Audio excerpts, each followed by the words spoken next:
You're about to witness an honor killing. A 17-year-old girl dragged into a crowd in a headlock. Who would have thought that falling in love was bad and that love hurts? Because in my eyes, it wasn't bad for me to fall in love with a Sunni man. But everyone else, especially my family, the Kurdish, they thought it was an abomination. One day when I was walking home from school with my boyfriend, I see my uncle and my brother in front of my house with this really mad look in their face. And in my mind, I'm like, what's going on? And plus to that, there was 100 men outside in front of my house. And I was like, what did I do wrong? Like, what is going on? They run towards me. And I try to escape, but they grab a hold of me. They grab both of my arms. They come taking out these stones and they start throwing it at me. I try to block it away in my hands, but it's impossible because they're too heavy. And this is everyone's laughing at me, and I cry for help to the police, to the women, to everyone who's there, but no one is helping me out. Uniformed men, apparently security forces, look on and do nothing. Plenty of other men around to stop it. Instead, many capture it on cell phone video. Partially clothed, Dua Khalil is kicked and stoned to death. A top official in northern Iraq's Nineveh province, where this occurred last month, tells CNN Dua had been seen with a Sunni Muslim man. She had not married him or converted, this official said, but her attackers believed she had. Dua's family belongs to the Yazidi sect. It draws on the beliefs of religions like Christianity, Islam, and Judaism, and does not approve of mixing with people outside the faith. They don't help me out at all. They take their cell phones out, they start recording me like I'm such an animal. And in an instant, when I'm bleeding and it just won't stop, it's just dripping down on the floor all over my face. And then sooner or later, I pass away. 10-year-old Joanna Ramos is being remembered by her friends and family tonight as investigators try to sort out exactly what happened. My name is Joanna Ramos, and I'm a 5th grader. After school, I was walking home with my friends, and then a girl that I don't like came up to me, and we started arguing back and forth over a boy. No teachers were around. No adults were there, just us kids just walking. So I guess I said something to piss her off, and next thing you know, we're fighting. As we began investigating, we learned that the decedent, an 11-year-old female student at Willard Elementary, had been involved in a physical altercation with a classmate.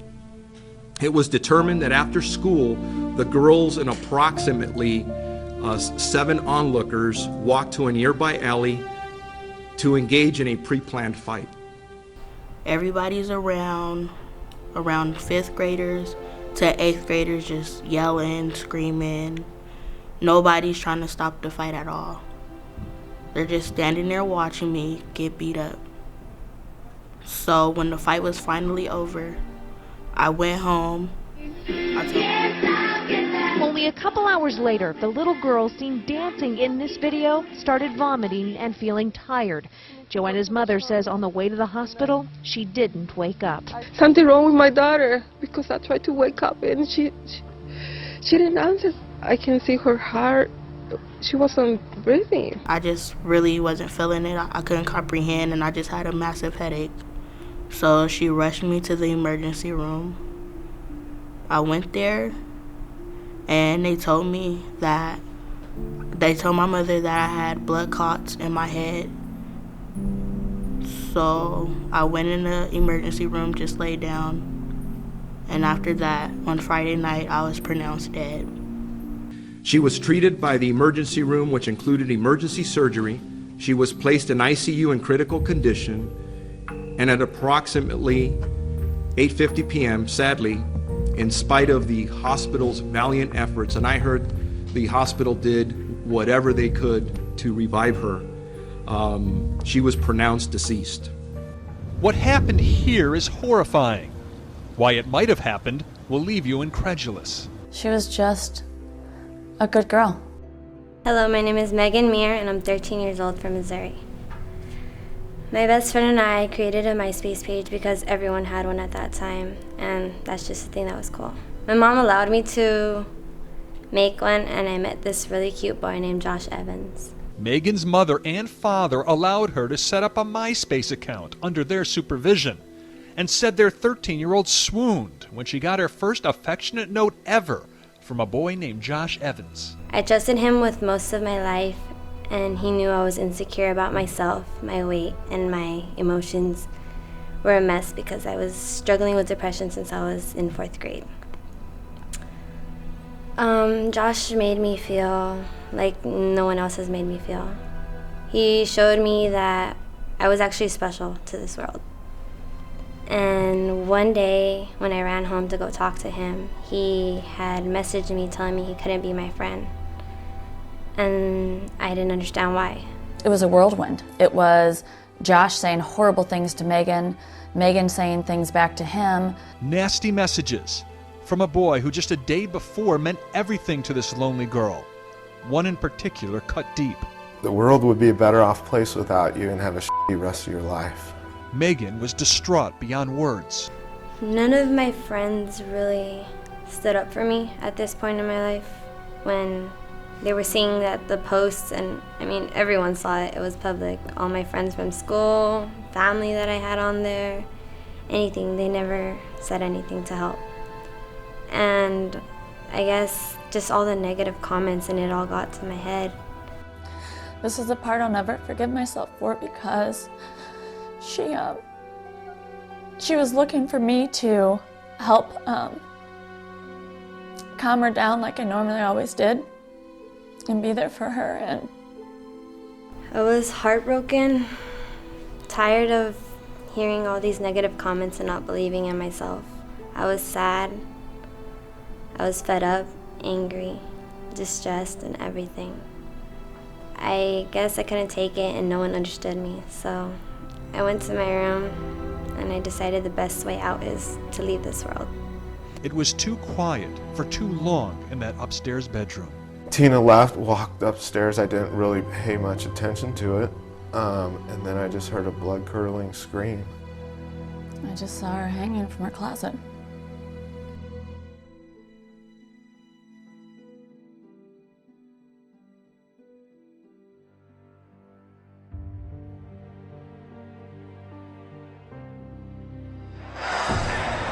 I do not think that I should apologize.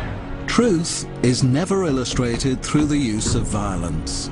This is one of the guiding principles that sits at the core of the illuminated thinking created by the man known to the world as Mahatma, the great soul, moral and spiritual teacher, founding father of India.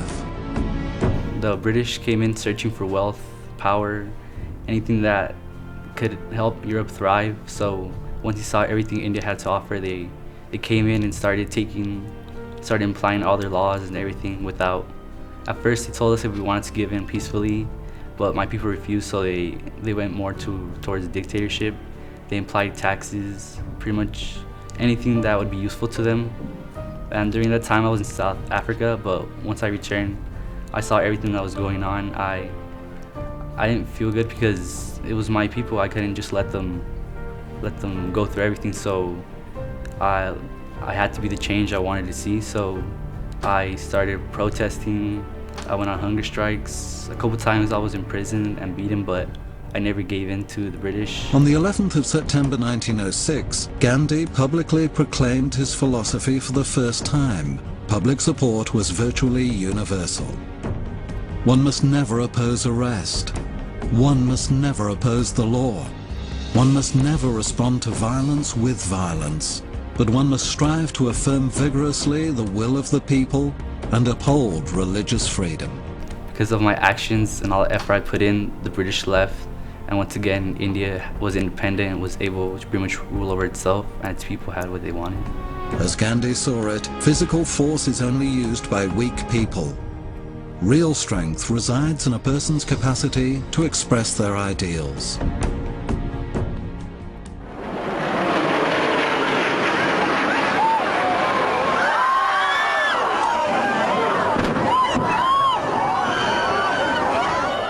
I'm a passenger from Flight 93. I'm a father and a husband. I was heading to San Francisco for a wine testing event.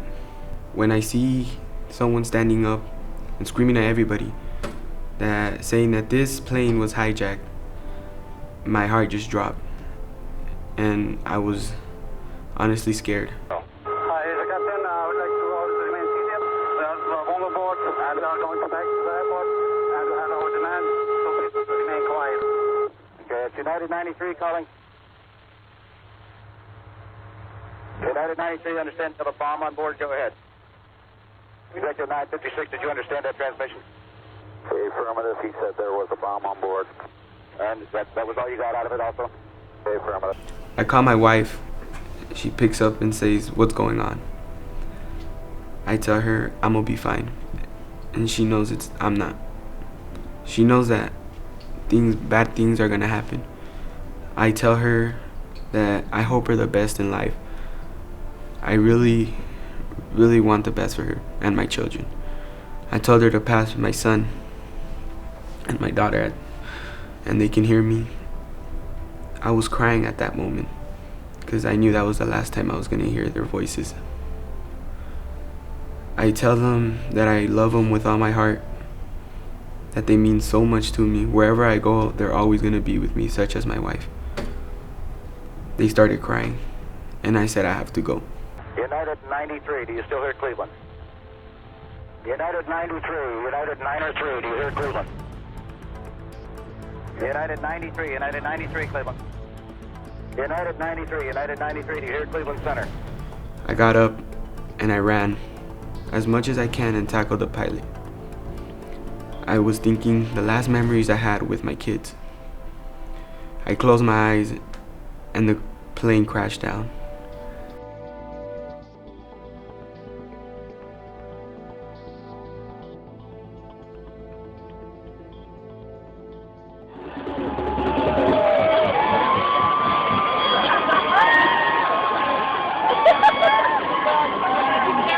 I'm a graduate from Fort Zumwalt High School, and on a Friday, the principal from the school told the students that there was going to be a protest against gay people.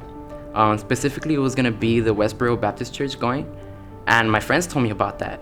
And personally, it hurt me just to hear that a church was going to go and protest against gay people. Like, that's just wrong. Known for targeting homosexuals and protesting at military funerals, the church recently set its sights on Fort Zumwalt East in St. Peters. Superintendent of the Fort Zumwalt School District, Bernard Dubray, says the administration found out Thursday and quickly informed the students. I knew I had to do something about it, so I made a Facebook page. The Facebook page consisted of around 350 people. They were all community members, several students from the high school, and several graduates. We talked about what we could do about it, and we knew we had to do something better than what they were doing. We had to be better than them. So we decided on making a peaceful protest, a counter-protest, against the Westboro Baptist Church. In just 3 days, students and alumni organized a counter-protest via social media.